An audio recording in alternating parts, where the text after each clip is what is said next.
ನಮ್ಮ ಹೆಸರು ಗೋವಿಂದ ರೆಡ್ಡಿ ಅಂತೇಳಿ, ದಮ್ಮೂರು ಪೋಸ್ಟು, ಕುರುಗೋಡು ತಾಲೂಕು, ಬಳ್ಳಾರಿ ಜಿಲ್ಲಾ.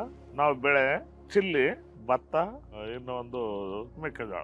ನಮ್ಮ ಹೊಲದಲ್ಲಿ ಜೀವ ಬಳಸಲಾರ್ದಕ್ಕಿಂತ ಮುಂಚೆಗೆ ಭಾರಿ ಗಡ್ಡೆ ಇತ್ತು ಭೂಮಿ.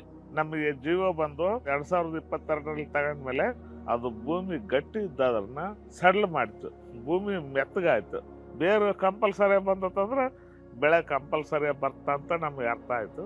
ನಾವು ಜೀವ ಬಳಸಿದ್ಮೇಲೆ ಗೊಬ್ಬರ ಕೂಡ ಕಡಿಮೆ ಮಾಡ್ತೀವಿ. ನಾವು ಜೀವ ಬಳಸಕ್ಕಿಂತ ಮುಂಚೆಗೆ 80% 90% ಸವಳಿತ್ತು.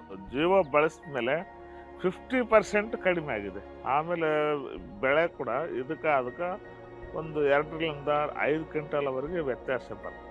ಕಂಟಿನ್ಯೂ ನಾನು 2 ವರ್ಷ ಆಯ್ತು ಬಳಸಕ, ಭೂಮಿ ಯಾವ ತರ ಆಗೈತೆ ಎಂಬುದು ಪಕ್ಕದ ಹೊಲದವ್ರಿಗೆ ಕೂಡ ಗೊತ್ತತ್ತ. ಇನ್ನೂ ಯಾರ ರೈತರು ಬಂದ್ರು ಕೂಡ ನಾವು ಬಳಸ್ರಪ್ಪ ಅಂತ ಹೇಳ್ತೀವಿ.